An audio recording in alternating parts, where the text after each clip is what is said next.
Hello friends, स्वागत है आपका अपना YouTube channel study with Mukesh GS में। आज हम लोग सिपाही भर्ती में रुक्मिणी प्रकाशन का आज हम लोग प्रैक्टिस सेट 8 देखेंगे। इससे पहले 7 प्रैक्टिस सेट का वीडियो ऑलरेडी अपलोड कर दिया गया है। अभी तक जो उस वीडियो को नहीं देखे हैं, प्ले लिस्ट से जाकर उस वीडियो को जरूर देखें। और हम लोग कल जनवरी मंथ का करेंट अफेयर 100 प्रश्नों के साथ ला रहे हैं, तो आप लोग इस वीडियो को जितना ज़्यादा से ज़्यादा शेयर कीजिएगा। तो आइए चलिए प्रश्न की ओर बढ़ते हैं। सबसे पहले इसमें मैथ का प्रश्न दिया गया है। तो बिहार पुलिस में 10 मैथ और 10 इंग्लिश का प्रश्न पूछा जाता है, तो इसको आप लोग बनाइएगा जरूरी। इसका आंसर बताते हैं। तो पहला नंबर जो प्रश्न है इसका उत्तर ए सही है। इसका आंसर जो है 30 वर्ग मीटर दिया गया है। और दूसरा नंबर जो प्रश्न है इसका उत्तर डी सही है। और तीसरा जो प्रश्न है इसका आंसर सी सही है। भारत का केंद्रीय औषधि अनुसंधान संस्थान कहाँ स्थित है? तो यह कहाँ स्थित है? तो यह लखनऊ में स्थित है। इसका आंसर जो है डी सही है। इसमें और भी प्रश्न है कि राष्ट्रीय मस्तिष्क अनुसंधान केंद्र जो है यह गुड़गांव में स्थित है। केंद्रीय जूट प्रौद्योगिकी अनुसंधान जो है यह कलकत्ता में स्थित है। केंद्रीय पर्यावरण इंजीनियरिंग अनुसंधान जो है यह नागपुर में स्थित है। केंद्रीय आलू अनुसंधान जो है यह शिमला में स्थित है। 5वां नंबर प्रश्न है कि 7 मार्च 2023 को नागालैंड में 5वीं बार मुख्यमंत्री पदभार किसने संभाला है? तो 5वीं बार किसने संभाला है? तो वहाँ के मुख्यमंत्री नेफ्यू रियो को बनाया गया है। इसका आंसर जो है ए सही है। और यहाँ से इंग्लिश का प्रश्न है। तो choose the indirect speech of the given sentence. इसमें दिया गया है कि Ram said I am playing to migrate. तो इसका आंसर क्या हो जाएगा? इसका आंसर जो है ए सही है। इसका उत्तर ए हो जाएगा। Ram said that he was playing to migrate हो जाएगा। तो इसका उत्तर ए सही है। 7वां नंबर प्रश्न है कि choose the passive form the given sentence. इसमें दिया गया है कि his mother was comforting him दिया गया है। इसका आंसर क्या हो जाएगा? इसका आंसर जो है बी सही है। He was being comfort by him mother हो जाएगा। तो इसका उत्तर ए सही है। 8वां नंबर जो प्रश्न है कि choose the word opposite in meaning. इसमें दिया गया है बैरन। क्या दिया गया है? बैरन दिया गया है। इसका अपोजिट क्या हो जाएगा? इसका अपोजिट जो है इसका अपोजिट फर्टिल हो जाएगा। इसका उत्तर डी सही है। इसका उत्तर क्या हो जाएगा? फर्टिले हो जाएगा। 9वां नंबर प्रश्न है कि choose the best the prefix for the word use in the sentence. इसमें दिया गया है कि ही dash mounted for the horse दिया गया है। इसका उत्तर क्या हो जाएगा? इसका उत्तर जो है सी सही है। इसका उत्तर डाइज हो जाएगा। तो इसका उत्तर सी सही है। 10वां नंबर प्रश्न है select the most the appropriate meaning of the given idiom दिया गया है। इसमें दिया गया है कि 1 क्लाउड 9। इसका क्या हो जाएगा उत्तर? इसका उत्तर जो है इसका आंसर ए हो जाएगा, वेरी हैप्पी हो जाएगा। और 11वां नंबर जो प्रश्न है जर्मन सिल्वर में निम्नलिखित धातुएं पाए जाते हैं। तो जर्मन सिल्वर में कौन सा धातुएं पाए जाते हैं? तो इसमें तांबा, जस्ता और निकेल पाए जाते हैं। इसका आंसर जो है ए सही है। इसमें और भी प्रश्न है कि जर्मन सिल्वर का उपयोग बर्तन बनाने में किया जाता है। रोल्ड गोल्ड में 90% तांबा और 10% एल्युमिनियम होता है। डेटा मेंटल का प्रयोग जहाज के पंखे बनाने में होता है। जर्मन सिल्वर में सिल्वर अनुपस्थित रहता है। 12वां नंबर प्रश्न है कि मरकरी पारा है। तो मरकरी पारा क्या है? तो मरकरी पारा जो है यह द्रव धातु है। इसका आंसर जो है बी सही है। इसमें और भी प्रश्न है कि तापमापी में पारा का उपयोग किया जाता है। पारा सिनेवार का अयस्क है। अल्कोहल 115 डिग्री सेल्सियस पर जमता है। अगला प्रश्न है नीचे दिए ईंधन में इनमें सर्वाधिक ऊष्मीयमान किसका होता है? तो सर्वाधिक ऊष्मीयमान किसका होता है? तो सर्वाधिक ऊष्मीयमान प्राकृतिक गैस का होता है। इसका उत्तर जो है डी सही है। प्राकृतिक गैस का सबसे बड़ा भंडार रूस के पास है। नायलॉन पॉलीएमाइड रेशे का उदाहरण है। 14 नंबर प्रश्न है प्रदूषकों के रूप में फिनोलिक्स को गंदे पानी से किसका प्रयोग करके निकाला जाता है? तो किसका प्रयोग करके निकाला जाता है? तो यह बहुलक अधिशोषक का प्रयोग करके निकाला जाता है। इसका उत्तर जो है डी सही है। 15 नंबर प्रश्न है नाइट्रोजन किसका अनिवार्य घटक है? नाइट्रोजन जो है यह किसका अनिवार्य घटक है? तो यह प्रोटीन का अनिवार्य घटक है। इसका उत्तर बी सही है। आयतन की दृष्टि से वायुमंडल का 78% भाग आणविक नाइट्रोजन है। प्रोटीन शब्द का सर्वप्रथम प्रयोग जेफ बर्जेलियस के द्वारा किया गया था। मानव शरीर का लगभग 15% भाग प्रोटीन से ही निर्मित होता है। सभी प्रोटीन में नाइट्रोजन पाया जाता है। अगला प्रश्न है अपनी खिचड़ी अलग पकाना का अर्थ क्या है? तो अपनी खिचड़ी अलग पकाना इसका अर्थ क्या है? तो इसका अर्थ सबसे अलग रहना है। इसका अर्थ है सबसे अलग रहना। इसका उत्तर जो है ए हो जाएगा। 17 नंबर प्रश्न है 1027 ईस्वी में महमूद गजनवी का अंतिम अभियान था। तो 1027 ईस्वी में महमूद गजनवी का अंतिम अभियान कहाँ था? तो अंतिम अभियान जो था अंतिम अभियान सिंध पर था। इसका आंसर जो है डी सही है। महमूद गजनवी ने 1000 ईस्वी से 1027 ईस्वी तक भारत में कुल 17 बार आक्रमण किए थे। इसका मुख्य उद्देश्य था भारत की संपत्ति को लूटना। हिंदू धर्म की मूर्तियों को तोड़ने का कारण उसे बुत शिकन या मूर्ति भंजक भी कहा जाता था।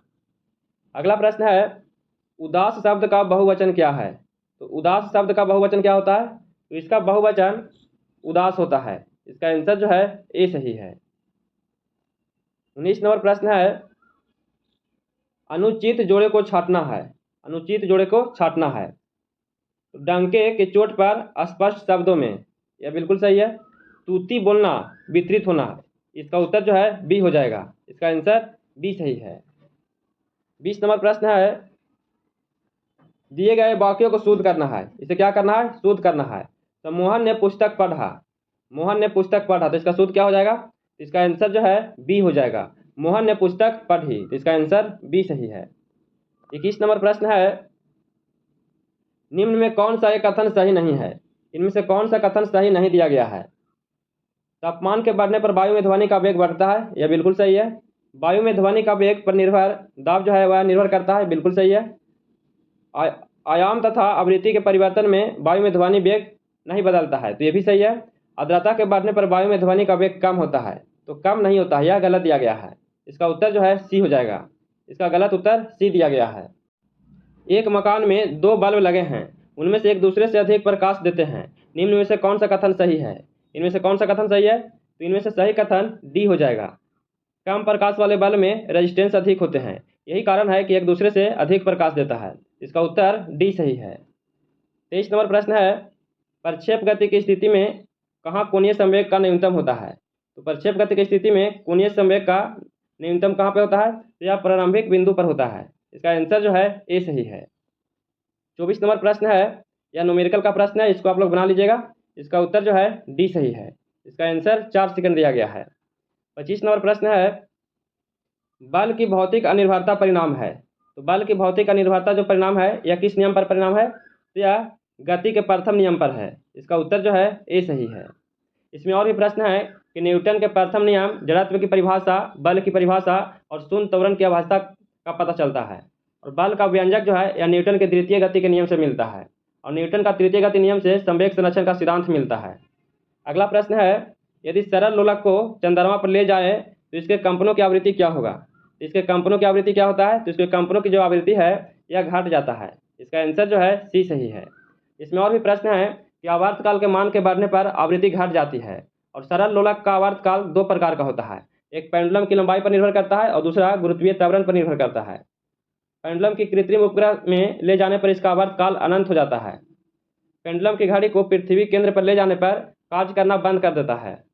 27 नंबर प्रश्न है, स्प्रिंग की स्थितिज ऊर्जा न्यूनतम है जब यह, तो स्प्रिंग की स्थितिज ऊर्जा न्यूनतम जो है तो जब यह क्या होता है? तो जब यह वास्तविक लंबाई पर होता है। इसका आंसर जो है सी सही है।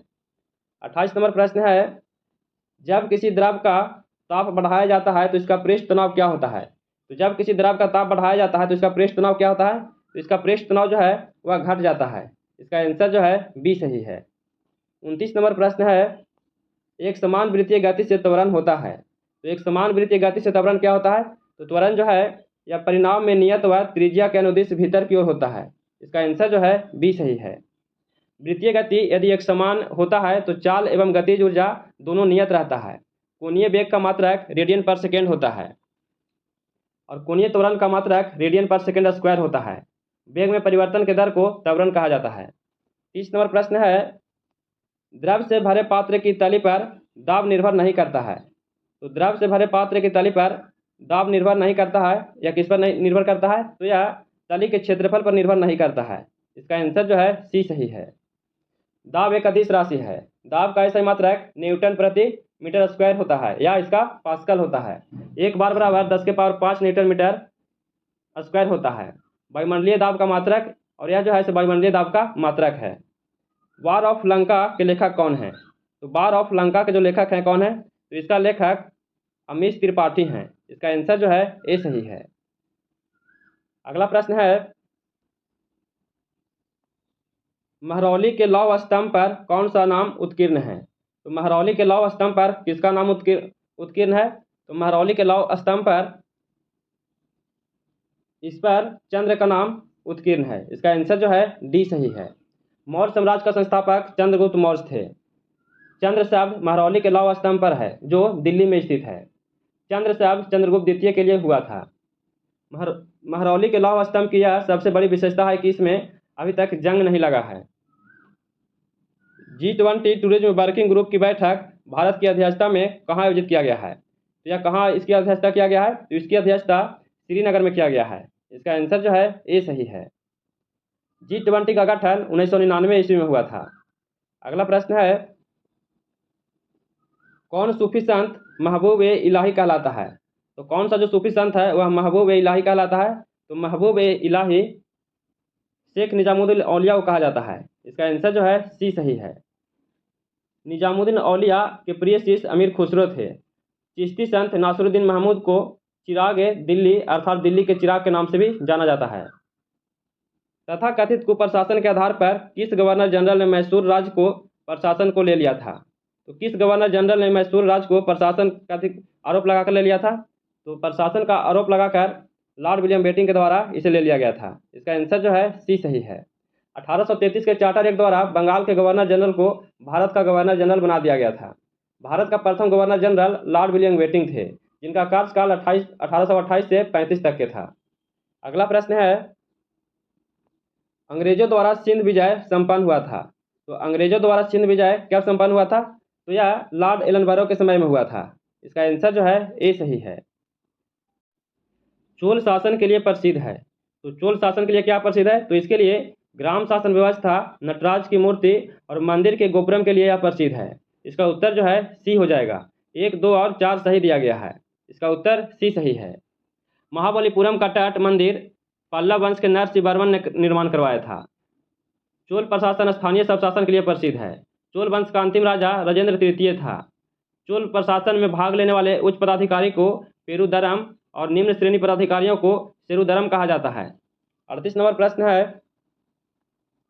भारतीय राष्ट्रीय कांग्रेस के प्रथम अधिवेशन में कितने प्रतिनिधियों ने भाग लिया था? इसमें कितने प्रतिनिधियों ने भाग लिया है? तो इसमें टोटल 72 प्रतिनिधियों ने भाग लिया था। इसका उत्तर जो है ए सही है।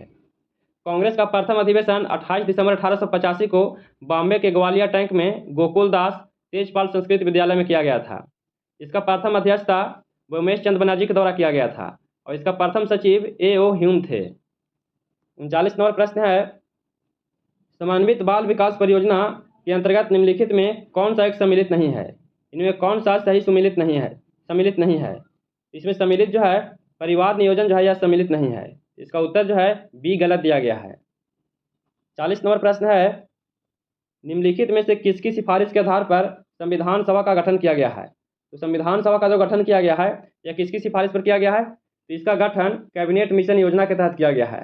इसका आंसर जो है बी सही है।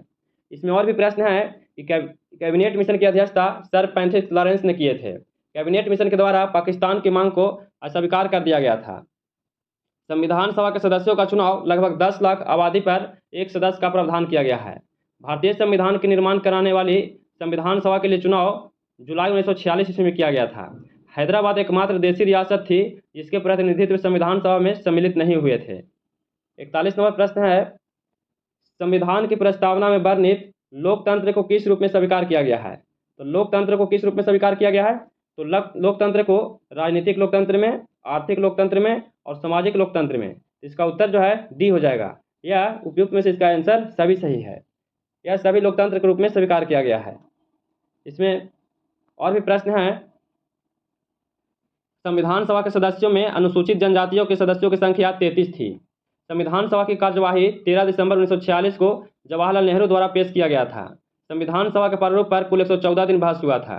संविधान सभा की अंतिम बैठक 24 जनवरी 1950 को हुआ था।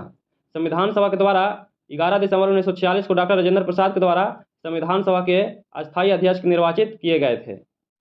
भारतीय संघीय व्यवस्था किस देश के संघीय व्यवस्था से प्रभावित है? तो भारतीय संघीय जो व्यवस्था है यह किस देश के संघीय व्यवस्था से प्रभावित है? तो यह कनाडा से प्रभावित है। इसका आंसर जो है सी सही है। जैसे और भी प्रश्न हैं, मौलिक अधिकार, न्यायिक पूर्वावलोकन, राष्ट्रपति पर महाभियोग, उपराष्ट्रपति का आपात, वित्तीय आपात, ये सब जो है संयुक्त राज्य अमेरिका के संविधान से लिया गया है। संघात्मक विशेषता, अपशिष्ट शक्तियाँ केंद्र के पास, ये जो है इसे कनाडा से लिया गया है। प्रस्तावना की भाषा, समवर्ती सूची का प्रावधान, यह ऑस्ट्रेलिया से लिया गया है। संसदीय शासन, विधि का शासन, विधि प्रक्रिया, या जो है ब्रिटेन के संविधान से लिया गया है। 43 नंबर प्रश्न है, मंत्रिपरिषद से पद त्यागने के लिए मंत्री अपना त्याग पत्र किसको संबोधित करता है? तो मंत्री अपना त्याग पत्र जो है किसे संबोधित करता है? तो यह राष्ट्रपति को करता है। इसका आंसर जो है ए सही है।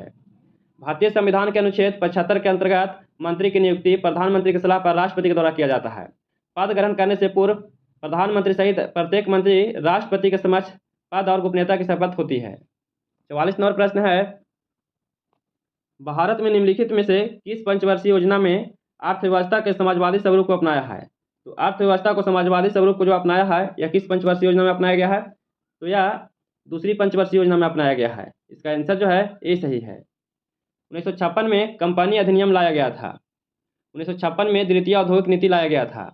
1955 में कांग्रेस के आबादी अधिवेशन यूएन ढेबर की अध्यक्षता में हुआ था, जिसमें कांग्रेस ने भारत का निर्माण समाजवादी मॉडल पर करने का प्रस्ताव पारित किया था। 45 नंबर प्रश्न है, सौर मंडल का कौन सा ग्रह द्रव्यमान आकार व घनत्व में पृथ्वी के लगभग समान है? तो द्रव्यमान आकार और घनत्व में पृथ्वी के समान कौन सा ग्रह है? तो वह ग्रह शुक्र ग्रह है। इसका आंसर जो है ए सही है। शुक्र को पृथ्वी का भाग्नि ग्रह कहते हैं। शुक्र के पास कोई भी उपग्रह नहीं है। शुक्र पृथ्वी का सबसे निकटतम ग्रह है और यह सबसे गर्म ग्रह है। पृथ्वी को लाल ग्रह कहा मंगल को लाल ग्रह कहा जाता है। पृथ्वी मंगल और शुक्र के बीच में स्थित है। पृथ्वी का एकमात्र ग्रह उपग्रह चंद्रमा है। अगला प्रश्न है, तिरुवनंतपुरम में स्थित है। तो तिरुवनंतपुरम में क्या स्थित है? तो तिरुवनंतपुरम में स्थित जो है विक्रम साराभाई अंतरिक्ष केंद्र स्थित है। इसका आंसर जो है सी सही है। भारतीय अंतरिक्ष अनुसंधान संगठन इसरो का मुख्यालय बेंगलुरु में स्थित है। अंतरिक्ष उपयोग केंद्र अहमदाबाद में स्थित है। इसरो संपर्क कार्यालय मुंबई महाराष्ट्र में स्थित है। भारतीय सुदूर संवेदन संस्थान जो है यह देहरादून में स्थित है। अगला प्रश्न है, अंगूर में पाया जाता है। तो अंगूर में कौन सा अम्ल पाया जाता है? तो अंगूर में टार्ट्रिक अम्ल पाया जाता है। इसका आंसर जो है सी सही है। जैसे और भी है कि लैक्टिक अम्ल जो है दूध में पाया जाता है। साइट्रिक अम्ल जो है खट्टे फल में पाया जाता है। टार्ट्रिक अम्ल जो है यह इमली में पाया जाता है। फार्मिक अम्ल जो है यह लाल चींटी और बिच्छू में पाया जाता है। ऑक्जेलिक अम्ल जो है यह सारेल का वृक्ष में पाया जाता है। ग्लूमेटिक अम्ल जो है यह गेहूं में पाया जाता है। निम्नलिखित में कौन सा पादा फार्मोन है? इनमें से कौन सा पादा फार्मोन है? तो पादा फार्मोन जो है वह जिब्रेलिन्स है। इसका आंसर सी सही है।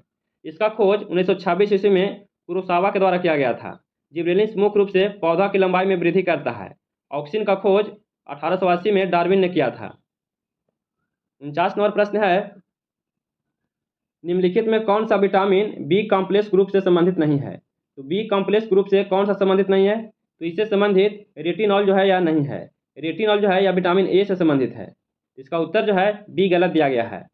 रेटिनॉल विटामिन ए का रासायनिक नाम है। विटामिन बी1 का रासायनिक नाम थायमिन है और विटामिन बी2 का रासायनिक नाम राइबोफ्लेविन है और विटामिन बी1 की कमी से बेरी रोग होता है। अगला प्रश्न है, विश्व पशु दिवस निम्न में से किस दिन मनाया जाता है? तो विश्व पशु दिवस जो है यह किस दिन मनाया जाता है? तो विश्व पशु दिवस यह 4 अक्टूबर को मनाया जाता है। इसका उत्तर जो है डी हो जाएगा। विश्व पर्यावरण दिवस यह 7 अक्टूबर को मनाया जाता है। अंतर्राष्ट्रीय शिक्षक दिवस यह 5 अक्टूबर को मनाया जाता है। 8 अक्टूबर को भारतीय वायुसेना दिवस मनाया जाता है और विश्व डाक दिवस 9 अक्टूबर को मनाया जाता है। 51 नंबर प्रश्न है, टिटेनस बीमारी निम्नलिखित में किसके कारण होता है?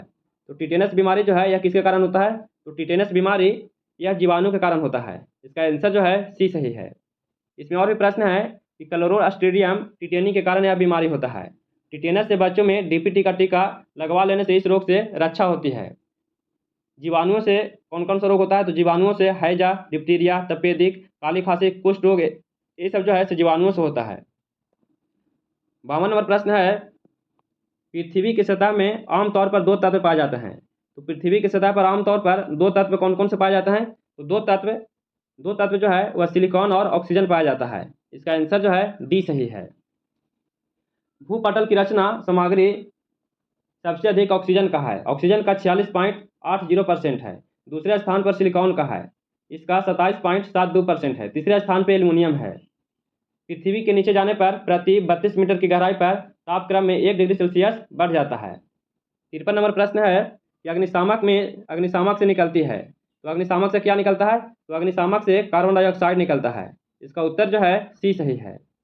ड्यूटेरियम के ऑक्साइड को भारी जल कहते हैं। आयतन की दृष्टि से वायुमंडल का 78% भाग आणविक नाइट्रोजन है। 54 नंबर प्रश्न है, निम्नलिखित में कौन सा एक रासायनिक परिवर्तन का उदाहरण है? तो रासायनिक परिवर्तन का इसमें से क्या उदाहरण है? तो रासायनिक परिवर्तन का उदाहरण वायु में मैग्नीशियम तार का जलना, यह जो है रासायनिक परिवर्तन का उदाहरण है। इसका आंसर जो है सी सही है। 55 नंबर प्रश्न है, निम्नलिखित अणुओं में से एक सिग्मा तथा पाई बंध बनाते हैं। तो एक सिग्मा और एक पाई बंध कौन सा बनाता है? तो एक सिग्मा तथा पाई बंध जो बनाता है वह ऑक्सीजन बनाता है। इसका आंसर जो है ए सही है। प्रोटियम की परमाणु संख्या तथा द्रव्यमान संख्या दोनों एक होती है। ड्यूटेरियम का परमाणु संख्या 1 तथा द्रव्यमान संख्या 2 होता है। ट्राइटियम की बीटा उत्सर्जक जो है इसकी परमाणु संख्या 1 तथा द्रव्यमान संख्या 3 होता है। 56 नंबर प्रश्न है, पंचशील किस वर्ष प्रतिज्ञापित किया गया था? तो पंचशील जो समझौता है यह किस वर्ष हुआ था? तो पंचशील समझौता यह 1954 ईस्वी को हुआ था। इसका उत्तर जो है बी सही है। पंचशील समझौता जो है यह 29 अप्रैल 1954 को भारत और चीन के बीच में हुआ था। पंचशील समझौता आज भी भारत की विदेश नीति का आधार है। चीन ने पंचशील समझौता को तोड़कर भारत पर आक्रमण किया है। अगला प्रश्न है, जलवायु को प्रभावित करने वाले कारक कौन से हैं? तो जलवायु को प्रभावित करने वाला जो कारक है वह कौन सा कारक है? तो वह जो कारक है अक्षांश है, पवन की दिशा है, समुद्र की निकटता है। इसका उत्तर जो है डी हो जाएगा। सभी जो है वह जलवायु को प्रभावित करते हैं। इसका उत्तर डी सही है। 58 नंबर प्रश्न है, टाटा आईपीएल 2023 में पूरे टूर्नामेंट में सर्वाधिक रन बनाने हेतु किस खिलाड़ी ने ऑरेंज कैप अवार्ड जीता है? तो ऑरेंज कैप अवार्ड जो है यह किसके द्वारा जीता गया है? तो यह सुमन गिल के द्वारा जीता गया है। इसका आंसर जो है ए सही है। इसमें और भी प्रश्न है कि emerging player of the year यह जो है यशवी जायसवाल को घोषित किया गया है और fair player of the season यह जो है अजिंक्य रहाणे को घोषित किया गया है। 59 नंबर प्रश्न है, जॉन मेनार्ड किन्स के अनुसार रोजगार निर्भर करता है। तो जॉन मेनार्ड किन्स के अनुसार जो रोजगार निर्भर जो करता है यह किस पर करता है? तो यह प्रभावी मांग पर करता है। इसका आंसर जो है बी सही है। जे एम किन्स के रोजगार सिद्धांत का आधार आय है। 60 नंबर प्रश्न है, निम्नलिखित में कौन सा कथन सही नहीं है? इनमें से पूछा जा रहा है कौन सा कथन सही नहीं दिया गया है। इनमें कौन सा कथन सही नहीं है? तो नीति निर्देशक तत्वों का पालन करने के लिए सरकार को बाध्य किया जा सकता है। तो नहीं, यह गलत दिया गया है। नीति निर्देशक तत्वों को पालन करने के लिए सरकार को बाध्य नहीं किया जा सकता है। इसका उत्तर जो है सी हो जाएगा, यही गलत दिया गया है। भारत एक संपूर्ण प्रभुत्व संपन्न लोकतांत्रिक गणराज्य है, यह बिल्कुल सही है। धर्मनिरपेक्ष राज्य धर्म के आधार पर कोई भेदभाव नहीं करता है, तो ये भी सही है। भारतीय संविधान लिखित और व्यापक है, तो ये भी सही है। इसका उत्तर जो है सी गलत दिया गया है। इसमें और भी प्रश्न है कि राज्य के नीति निर्देशक सिद्धांत जो है यह भाग 4 में अनुच्छेद 36 से 51 तक के है और यह राज्य के नीति निर्देशक सिद्धांत जो है यह आयरलैंड के संविधान से लिया गया है और आयरलैंड जो है यह स्पेन के संविधान से लिया था। और भी प्रश्न है कि भारतीय संविधान के अनुच्छेद 25 से 28 जो है यह धार्मिक स्वतंत्रता से संबंधित है और भारत के संविधान का निर्माण संविधान सभा द्वारा किया गया था। आइवर जेनिंग्स ने भारत संविधान को विश्व का सबसे विशालतम संविधान कहा था और अनुच्छेद 40 जो है यह ग्राम पंचायत से संबंधित है। अनुच्छेद 51 जो है यह अंतर्राष्ट्रीय शांति और सुरक्षा की अभिवृद्धि से संबंधित है। 61 नंबर प्रश्न है, सर्वोच्च न्यायालय के न्यायाधीशों की नियुक्ति से पहले मुख्य न्यायाधीश से विचार विमर्श करना राष्ट्रपति के लिए क्या है? तो राष्ट्रपति के लिए क्या है? तो राष्ट्रपति के लिए यह बाध्यकारी है। इसका उत्तर जो है ए सही है। राष्ट्रपति का अभिभाषण कौन तैयार करता है? तो राष्ट्रपति का अभिभाषण कौन तैयार करता है? तो इसका अभिभाषण केंद्रीय मंत्रिमंडल के द्वारा तैयार किया जाता है। इसका उत्तर जो है डी सही है। इसमें और भी प्रश्न है कि केंद्रीय मंत्रिमंडल की अध्यक्षता प्रधानमंत्री करते हैं। कैबिनेट सचिव भारत का सबसे बड़ा प्रशासक होता है। मंत्रिपरिषद के निर्णयों को मुख्यमंत्री ही राज्यपाल तक पहुंचाता है। जब कभी राज्यपाल कोई सूचना मंत्रिपरिषद तक पहुंचाना चाहता है तो वह मुख्यमंत्री के द्वारा ही यह कार्य करता है। राज्यपाल के प्राय सारे अधिकारों का प्रयोग मुख्यमंत्री और उनका मंत्रिपरिषद ही करता है। इसका उत्तर जो है डी सही है। जिम्बाब्वे का पुराना नाम क्या है? तो जिम्बाब्वे का पुराना नाम क्या है? तो इसका पुराना नाम दक्षिणी रोडेशिया है। इसका आंसर जो है ए सही है। इसमें और भी प्रश्न है कि जिम्बाब्वे अफ्रीका महादेश के दक्षिण भाग में जाम्बेजी और लिम्पोपो नदी के बीच में स्थित है। जिम्बाब्वे को आधिकारिक नाम जिम्बाब्वे गणराज्य है। जिम्बाब्वे की राजधानी हरारे है। 64 नंबर प्रश्न है, निम्नलिखित में कौन सी चक्रवातीय हवा चीन सागर में चलती है? तो कौन सा चक्रवातीय हवा जो है वह चीन सागर में चलता है? तो चीन सागर में जो चलता है वह टाइफून है। इसका आंसर जो है सी सही है। टॉर्नेडो एक अल्पकालीन तूफान है जो ऑस्ट्रेलिया एवं संयुक्त राज्य अमेरिका के मिसिसिपी इलाके में तूफान को टॉर्नेडो कहा जाता है। हरिकेन्स अटलांटिक महासागर में उठने वाली एक पश्चिमी द्वीप समूह के चारों ओर चलने वाली एक भयंकर चक्रवाती तूफान है। अगला प्रश्न है, भारत में थोक कीमत सूचकांक में निम्नलिखित मदों में से किसका अधिकतम भार है? इसमें अधिकतम भार किसका है? तो अधिकतम भार जो है यह विनिर्मित उत्पाद का है। इसका आंसर जो है ए सही है। 66 नंबर प्रश्न है, मांग के नियम के अनुसार बढ़ती है। तो मांग के नियम के अनुसार क्या बढ़ता है? तो मांग के नियम के अनुसार कीमत बढ़ने पर मांग घट जाता है। इसका आंसर जो है सी सही है। बुरी मुद्रा अच्छी मुद्रा को चलन से बाहर कर देती है। यह कथन किस नियम से जुड़ा हुआ है? तो बुरी मुद्रा अच्छी मुद्रा को चलन से बाहर कर देती है, यह किस नियम से जुड़ा हुआ है? तो यह जो कथन है ग्रेसम का नियम से संबंधित है। इसका आंसर जो है ए सही है। अगला प्रश्न है, मेघालय एक पूर्णतः जनजातीय राज्य है जिसमें निम्नलिखित जनजातीय समूह हैं। तो मेघालय एक जनजातीय राज्य जो है, इसमें कौन कौन सा जनजाति पाया जाता है? तो इसमें गारो, खासी, जयंतिया पाया जाता है। इसका आंसर जो है सी सही है। और भी जनजाति हैं जैसे मोपला, कादर, इरुला, पनियान, यह जो है से केरल का जनजाति है। मिजो, लुसाई, लाखर, यह जो है से मिजोरम का जनजाति है। कुकी, मैठी, यह जो है से मणिपुर का जनजाति है। नबुई, नागा, यह जो है से नागालैंड का जनजाति है। 69 नंबर प्रश्न है, सूरीनाम की राजधानी है। तो सूरीनाम की राजधानी कहाँ है? तो इसका राजधानी पारामारिबो है। इसका आंसर जो है सी सही है। चिली की राजधानी सातियांगो है। पराग्वे की राजधानी अंसियन है। पेरू की राजधानी लीमा है। और सूरीनाम का मुद्रा जो है सूरीनाम डॉलर है। 70 नंबर प्रश्न है, फाइलेरिया रोग का कारण क्या है? तो फाइलेरिया रोग का कारण क्या है? तो इसका कारण गोल कृमि है। इसका आंसर जो है बी सही है। इसमें और भी प्रश्न है कि बुचेरिया द्वारा मनुष्य में फाइलेरिया रोग उत्पन्न होता है। यह एक क्यूलेक्स मच्छर के काटने से फैलता है। 71 नंबर प्रश्न है, फूलगोभी है एक। तो फूलगोभी जो है यह एक क्या है? तो फूलगोभी जो है यह एक पुष्पक्रम है। इसका आंसर सी सही है। फल के अध्ययन को पोमोलॉजी या क्रॉपोलॉजी कहा जाता है। अगला प्रश्न है, पैरामीशियम में पाए जाने वाले केंद्रक की संख्या कितनी है? तो पैरामीशियम में पाए जाने वाले केंद्रक की संख्या कितनी है? तो इसकी संख्या जो है 2 है। इसका आंसर बी सही है। पैरामीशियम को चप्पल जंतु भी कहते हैं। पैरामीशियम प्रोटोजोआ संघ से संबंध है। यूग्लिना को हरा प्रोटोजोआ कहा जाता है।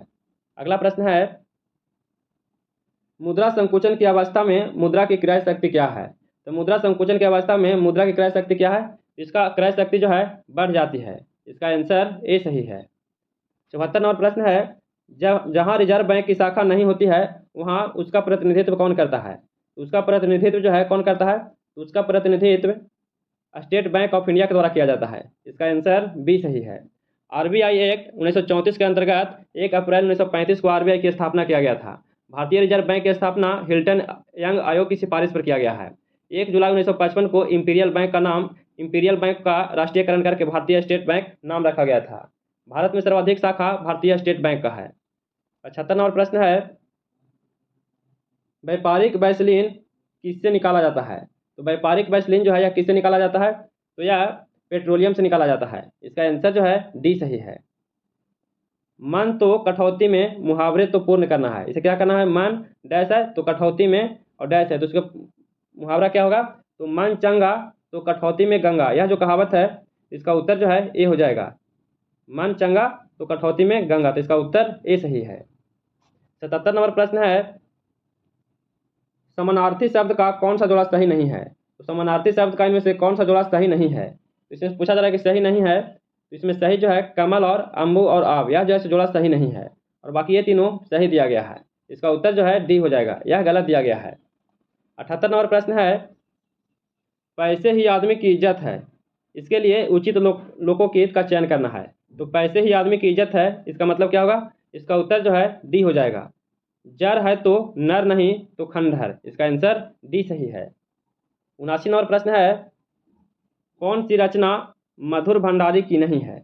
इनमें से कौन सी रचना जो है मधु भंडारी का नहीं है? तो मधु का जो भंडारी का जो नहीं है इनमें से पिंजरे की उड़ान, यह जो है मधु भंडारी का रचना नहीं है। इसका उत्तर जो है डी हो जाएगा। यही सच, नई नौकरी और अकेली, ये तीनों जो है मधु भंडारी का रचना है, लेकिन पिंजरे की उड़ान जो है नहीं है। तो इसका उत्तर डी हो जाएगा। मुकुल का समानार्थी चुनना है, तो मुकुल का समानार्थी क्या हो जाएगा? तो मुकुल का समानार्थी जो है इसका समानार्थी कली हो जाएगा। इसका उत्तर डी सही है। 81 नंबर प्रश्न है, अधिक पैदावार वाले पौधे तैयार किए जा सकते हैं। तो अधिक पैदावार वाले पौधे तैयार किए जा सकते हैं या किसके द्वारा? तो यह संकरण के द्वारा किया जा सकता है। इसका आंसर बी सही है।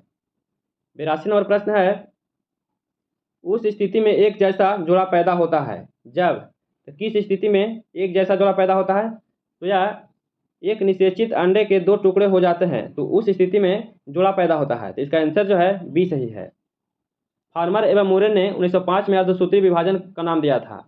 अर्धसूत्री विभाजन की सर्वप्रथम खोज अगस्त बीजमैन के द्वारा किया गया था। अगला प्रश्न है,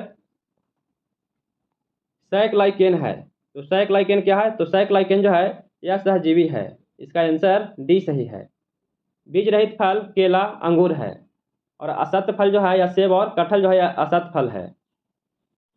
निम्न में कौन सी शाखा जीवित जीवों को उन्हीं जातियों की अपने निर्जीव परिवेश के साथ अंतःक्रिया से संबंधित है? तो अंतःक्रिया से कौन संबंधित है? तो यह स्वपरास्थितिकी जो है यह अंतःक्रिया से संबंधित है। इसका आंसर ए सही है। अगला प्रश्न है कि नीचे लिखी कौन सी प्रक्रिया वायु को प्रदूषित नहीं करती है? तो इसमें से कौन सा वायु को प्रदूषित नहीं करता है? तो इसमें प्रकाश संश्लेषण जो है यह वायु को प्रदूषित नहीं करता है। इसका उत्तर जो है बी सही है। इसमें और भी प्रश्न है कि प्रकाश संश्लेषण की क्रिया में वायु का शुद्धिकरण होता है। प्रकाश संश्लेषण की क्रिया में कार्बन डाइऑक्साइड CO2 पौधे से लेते हैं और ऑक्सीजन को छोड़ते हैं। भारत के कुल भौगोलिक क्षेत्रफल 24.56% है। भारत में सर्वाधिक वन का प्रतिशत मिजोरम राज्य में है। भारत में सर्वाधिक वन का क्षेत्रफल मध्य प्रदेश में है। 86 नंबर प्रश्न है, किस राज्य की सरकार ने अपने प्रत्येक जिले में एक संस्कृत ग्राम विकसित करने का निर्णय लिया है? तो प्रत्येक जिले में संस्कृत ग्राम विकसित करने का निर्णय किस सरकार के द्वारा लिया गया है? तो यह उत्तराखंड सरकार के द्वारा यह निर्णय लिया गया है। इसका उत्तर जो है बी सही है। हिंदी के बाद संस्कृत ही उत्तराखंड की दूसरी आधिकारिक भाषा होगा। उत्तराखंड भारत का पहला राज्य है जिसने संस्कृत को बढ़ावा देने के लिए पैमाने पर पहल किया है। अगला प्रश्न है, निम्न में से किसे आगामी 3 वर्षों के लिए प्रधानमंत्री कार्यालय की नई निदेशक के रूप में नियुक्त किया गया है? तो 3 वर्षों के लिए किसे नियुक्त किया गया है? इसका उत्तर जो है डी हो जाएगा। सविता सिंह को नियुक्त किया गया है। इसका आंसर डी सही है। प्रधानमंत्री सचिवालय वर्ष 1947 में बनाया गया था। 1977 ईस्वी में इसे प्रधानमंत्री कार्यालय के रूप में जाना जाता है। इसका नेतृत्व प्रधानमंत्री के सचिव के द्वारा किया जाता है। 88 नंबर प्रश्न है, भारत का राष्ट्रीय पंचांग किस काल पर आधारित है? तो भारत का राष्ट्रीय पंचांग जो है यह किस काल पर आधारित है? तो यह शक काल पर आधारित है। इसका आंसर जो है सी सही है। शक संवत कनिष्क ने 78 ईस्वी में प्रारंभ किया था। विक्रम संवत 57 ईसा पूर्व में प्रारंभ हुआ था। गुप्त वंश 319 से 20 ईसा पूर्व में प्रारंभ हुआ था। हिजरी संवत 622 ईस्वी से प्रारंभ हुआ था। अगला प्रश्न है, यहाँ से मैथ का प्रश्न है तो इसको आप लोग बना लीजिएगा। इसका उत्तर बता देते हैं। तो 89 नंबर जो प्रश्न है इसका आंसर बी सही है, साइन थीटा हो जाएगा। और 90 नंबर प्रश्न जो है इसका आंसर सी सही है। और 91 नंबर जो प्रश्न है इसका आंसर सी हो जाएगा। इसका उत्तर 60 दिया गया है। और 92 नंबर जो प्रश्न है, 92 नंबर प्रश्न इसका उत्तर जो है बी हो जाएगा, 4/3 दिया गया है। और 93 नंबर जो प्रश्न है इसका आंसर डी हो जाएगा। इसका उत्तर डी सही है। और 94 नंबर प्रश्न है इसका आंसर सी सही है। इसका उत्तर सी हो जाएगा। और 95 नंबर जो प्रश्न है इसका आंसर, इसका उत्तर जो है सी हो जाएगा, 33.1/3 हो जाएगा। और यहाँ से फिर इंग्लिश का प्रश्न है, choose the suitable verb from the fill in the blanks. इसमें दिया गया है कि I dash home before she arrive दिया गया है। इसका उत्तर क्या हो जाएगा? इसका आंसर जो है इसका आंसर सी हो जाएगा, हैड लेफ्ट हो जाएगा। अगला प्रश्न है कि brave and the butter my breakfast. इसका आंसर क्या हो जाएगा? इसका उत्तर जो है बी हो जाएगा, इसमें इज भरा जाएगा। अगला प्रश्न है कि choose the correct spelling from the flowing. इसका उत्तर क्या सही है? इसका आंसर जो है इसका उत्तर सही 98 नंबर प्रश्न, इसका आंसर जो है बी हो जाएगा। इसका आंसर एक्सपेंशन हो जाएगा। और 99 नंबर जो प्रश्न है इसका आंसर जो है ए हो जाएगा। इसका उत्तर स्टड निश्ड हो जाएगा। और आज का अंतिम प्रश्न है, choose the most the suitable translation. इसमें दिया गया है कि बहुत से पढ़े लिखे लोग देख रहे थे। इसका आंसर क्या हो जाएगा? इसका आंसर जो है बी सही है, many educated person were watching हो जाएगा। इसका आंसर जो है बी सही है। तो कैसा लगा वीडियो? अगर वीडियो पसंद आ रहा हो तो please like share and subscribe कीजिएगा, दोस्तों के पास शेयर जरूर कीजिएगा। और हम लोग कल करेंट का जनवरी मंथ का पूरे 100 प्रश्नों के साथ हम लोग वीडियो ला रहे हैं, तो आप लोग जितना ज़्यादा सदस्य शेयर कीजिएगा। फिर मिलते हैं नए वीडियो के साथ। जय हिंद।